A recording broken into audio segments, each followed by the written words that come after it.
They were left to die, tied to a tree in the middle of nowhere, bruised, barefoot, and broken. No one knew. No one cared until a stranger took the wrong path through the forest and found the unthinkable.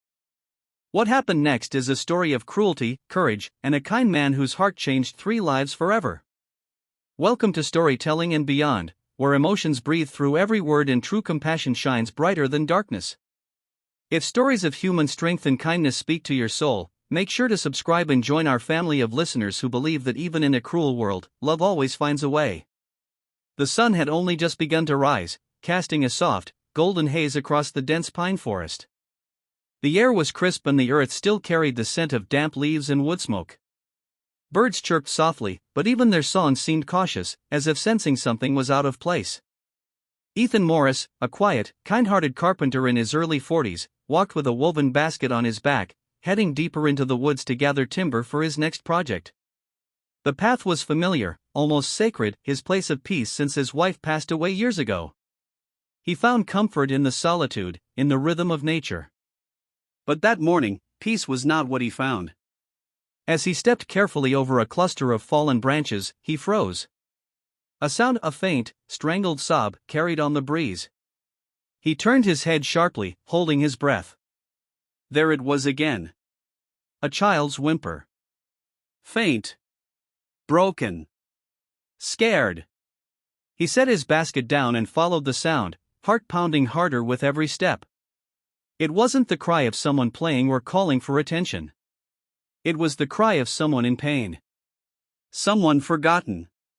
Ethan parted the brush carefully, and then, he saw them. 2 small girls. Maybe 7, maybe 8. Identical. Their long, tangled hair fell over their pale faces.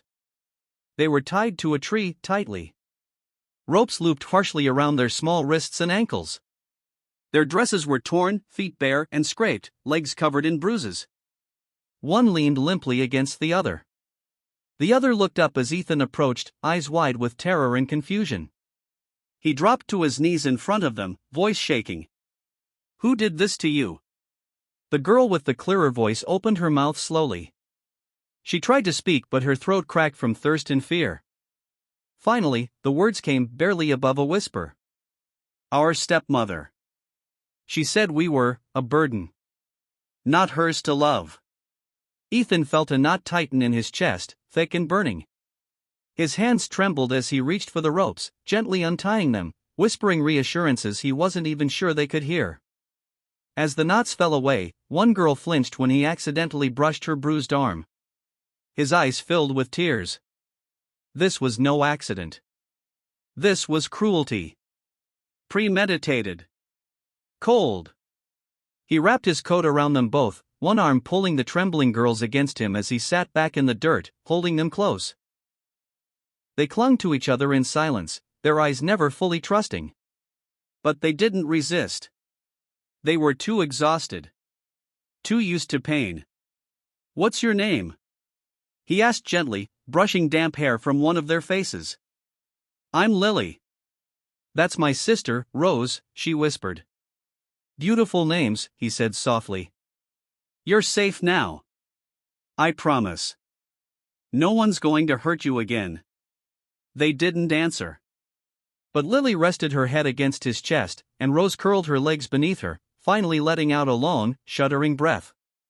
As if their tiny hearts had been holding it all in for far too long. Ethan sat there for a moment, not rushing to move. The forest around them was quiet again. But it wasn't peaceful. It was holding its breath. He finally stood, cradling one girl in each arm, his jacket still wrapped around them. He carried them through the woods, back toward the road, toward warmth, food, and safety. As he walked, he didn't think of his morning plans or the work he had to finish. He thought only of how anyone could leave 2 precious souls like that. And how maybe, just maybe, it had been fate that led him down that path instead of his usual one. The morning sun rose higher, casting its light over Ethan and the girls as they disappeared through the trees, no longer alone. What began as a walk for timber had become something far greater. A rescue. A beginning. A step toward healing. And for Ethan, a journey he never expected, one that had just begun. The small cottage at the edge of the village had always been quiet, once echoing only with the sound of saws, hammers, and the occasional sigh of loneliness. But that morning, it was different. The creaking of the old front door opened a new chapter. Ethan stepped inside gently, still carrying the two girls wrapped in his coat. The warmth of the fireplace he'd stoked earlier reached out to them like an embrace. He lowered them onto the couch, one on each side, moving with the kind of care that only comes from deep empathy. Lily leaned against the armrest, her eyes heavy, while Rose remained quiet, watching everything with silent suspicion.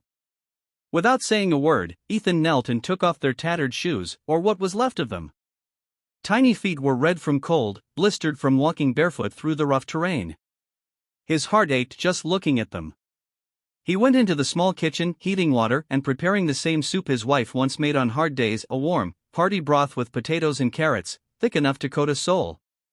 While the soup simmered, he returned with 2 soft, dry towels and a basin of warm water. He looked at Lily. "Is it okay if I clean your feet?" She gave a small nod. He gently dipped a cloth and began wiping the dirt away, his fingers trembling slightly, not from the cold, but from the realization that these girls had been treated with less care than most would offer a stray animal. When he moved to Rose, she pulled her foot back instinctively. "It's okay. I won't hurt you, I promise." Her eyes searched his, testing him for truth. And slowly, she relaxed, allowing him to continue. No more words were spoken. None were needed. The soup was ready. He poured it into 2 bowls and handed them over with slices of bread. The way the girls held the warm bowls in their small hands said everything. How long had it been since anyone fed them with love? As they ate, Ethan sat nearby, not too close, allowing them space, but close enough to be felt. The flicker of the fire painted soft shadows across the walls, and slowly, their postures began to shift. Shoulders uncurled. Eyes lifted. The silence wasn't filled with fear anymore, but safety. Lily spoke first, voice still hoarse. "We used to live in a yellow house with sunflowers. Before." "Before what?" "Before our dad got sick. He used to sing to us every night. He said even when we were scared, his songs would stay with us." Ethan nodded, the lump in his throat too thick for words. "After he died, she came. Our stepmother. She said we were too loud, too much. Then she stopped feeding us. Then locked us in the cellar. Then she left you in the woods." Lily didn't answer. Her silence said enough. Ethan took a deep breath. He had lived through pain. He had watched his wife fade from illness while praying for a miracle. But this was a different kind of grief. And somehow, it wasn't just pity he felt for the girls, it was connection. That night, he tucked them into the spare bed, sheets freshly warmed by the fire. He left the door slightly open, just in case they needed to see his shadow moving in the next room. As he sat alone by the fireplace, he looked down at the floor, where 2 little pairs of shoes sat drying, tattered, but now safe. He had gone to the forest to gather wood. He came back with something far more fragile, far more important. And for the first time in years, the quiet of the house didn't feel like loneliness. It felt like healing. Morning light filtered softly through the lace curtains, casting delicate patterns across the wooden floor. The air smelled of fresh bread, chamomile tea, and something new, something that hadn't been in Ethan's home for years. Laughter. It was faint at first, hesitant, like a child learning how to trust the sound of joy again. Ethan stood at the kitchen doorway, quietly watching the twin girls, now in clean clothes he'd found in an old trunk. They were sitting on the rug near the fireplace, Lily carefully brushing Rose's hair with a wooden comb Ethan had carved long ago. Their faces were still marked by the pain they'd endured, but that morning, something else lingered there too: softness, comfort. When Lily caught him watching, she paused and looked up shyly. "Do you have paper?" "Paper?" "To draw." Ethan smiled, his chest warming. "Give me a second." He went into his old study and came back with a notebook, yellowed at the edges but mostly untouched. He placed it gently in front of them along with a pencil stub and a box of colored pencils, their tips dulled from age. The girls lit up, not with excitement, but with the kind of quiet gratitude that breaks you inside. As if asking for something simple had always felt like asking too much. Rose drew first. A house. A field. A man standing beside two little girls. "That's us," Lily said, pointing. "Is that me?" Ethan asked, surprised. Rose nodded slowly. "You're the first person who didn't walk away." Ethan knelt down beside them, his throat tightening. "I'll never walk away. Not from you too." Lily looked at him with big, glassy eyes. She whispered something barely audible. "Promise?" "I promise." He meant it with every fiber of his being. It wasn't out of pity, it was instinct, something deeper than words or explanations. They had been left behind, and he had found them. Now, he would stand between them and every shadow. Later that day, they walked into town together. Ethan held their hands, one on each side. Heads turned. Whispers floated. He felt them, people noticing, judging, asking silent questions. But he didn't care. Not when Lily squeezed his hand a little tighter. Not when Rose, the quieter one, glanced up at him with a flicker of something that looked almost like pride. At the grocery store, a cashier he knew, Mrs. Hunt, raised her eyebrows. "You've got quite the company today." Ethan simply smiled. "They're with me." He didn't owe anyone more than that. The girls didn't need to be pitied. They didn't need stares or whispers.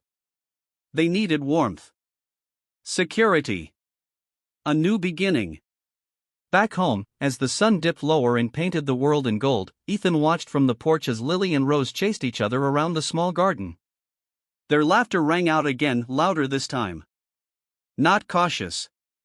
Not broken. Real.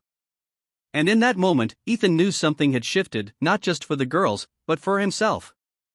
The grief that had once carved hollow spaces in his soul had found a purpose. The silence in his house had made room for laughter. And for the first time in years, he felt like he was living again, not just existing. He didn't know what the future held. But he knew this. He wasn't just the man who found them. He was the man who would never let them be lost again. A soft rain began to fall as twilight crept over the quiet hills surrounding the village. Inside the cottage, warm light glowed through the windows, spilling out onto the porch like a promise. The girls were asleep, curled beneath patchwork quilts on the same couch where Ethan had first placed them just days earlier. Their cheeks were flushed with health now, their breathing deep and peaceful. Ethan stood by the window, watching the rain tap gently against the glass. In his hands, he held a folded letter, stained slightly at the edges and written in the delicate, shaky handwriting of a social worker he had spoken to earlier that day. The investigation had begun. Their stepmother had vanished, fled town when the girls were reported found. Neighbors were stepping forward now, recounting what they had ignored for too long. A case of neglect, cruelty, abandonment, all finally seeing the light it had deserved from the beginning. But none of that mattered as much as what happened now. What mattered was what Lily had whispered before falling asleep that night. "Can we stay?" Ethan had sat beside her, brushing a loose strand of hair from her cheek. "Yes. As long as you want." Now, with the rain singing softly outside, Ethan walked to the little corner of the house that had been untouched for years. It was his wife's old art studio, preserved like a memory he was too afraid to disturb. He opened the door for the first time in a long while and looked around. The shelves still held paints and brushes, half-finished sketches, notes in her handwriting. And then he smiled.